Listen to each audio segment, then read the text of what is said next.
Good evening. My name is Alyssa Debra, and I am a first-year graduate student in the MD-PhD program at the University of Illinois Chicago College of Medicine. And this is my presentation on the qualitative analysis of a family-based HIV prevention program in South Africa. So informed, motivated, aware, and responsible adolescents in adult South Africa, also known as IMARA-SA, is a mother-daughter HIV prevention program for South African adolescent girls, young women, and their female caregivers. So once participants were recruited, they engaged in a 2-day workshop that consisted of activities to help improve communication between the mother-daughter dyads and activities on STI/HIV prevention. At the end of each workshop day, the participants voluntarily completed an anonymous evaluation survey on their satisfaction. Within the survey, there were responses to 2 open-ended questions that were qualitatively analyzed to understand the acceptability of IMARA. The data was cleaned and prepared for analysis. There were a total of 268 responses between daughters and caregivers for day 1. Conventional content analysis was a method that was selected for qualitative analysis.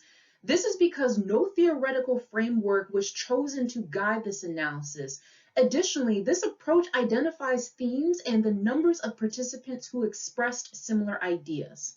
Since only I have coded this data prior to this presentation, the results I present are preliminary. To also eliminate coder bias, when the second coder finishes, we will come to consensus by discussing the codes that we have come out with to determine which are the proper codes, and to determine the degree of the agreement between us, the kappa statistic will be calculated to evaluate inter-rater reliability. So overall, for day 1, between question 1 and 2, there were 5 preliminary themes that emerged. There were 141 total responses for question 1, and here are some example quotes. D stands for daughter and FC stands for female caregivers. The percentages you see do not reflect endorsement of a specific theme, but rather just the number of participants who mention them. So for the theme of importance of healthy communication, about 75% of the responses mentioned healthy communication, so good communication, assertive communication, or just respect in talking to others.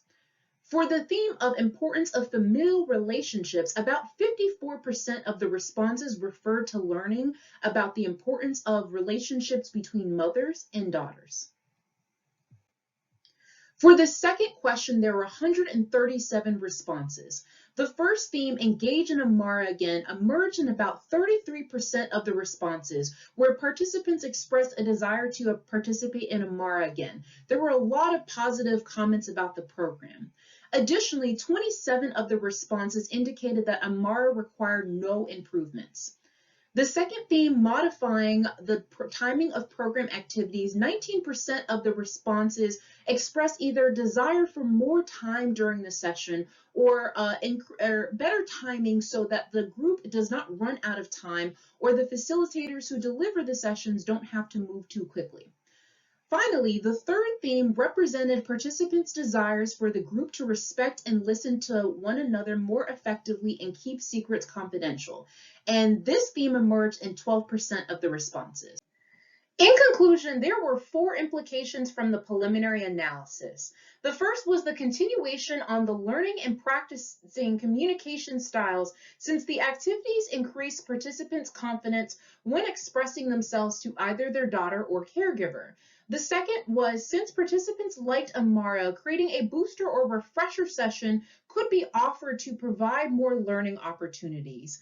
For the third, the timing could be modified by creating a virtual or online way to fill out the paperwork that's required at the start of the program. Also, by providing more support to the facilitators who deliver the sessions, the session pacing may be improved. For the final implication, by having facilitators remind the groups about respecting and listening to each other, there may be more active listening. So overall, these perceptions really help give a better direction on how to better tailor intervention programs for participants to gain useful knowledge from.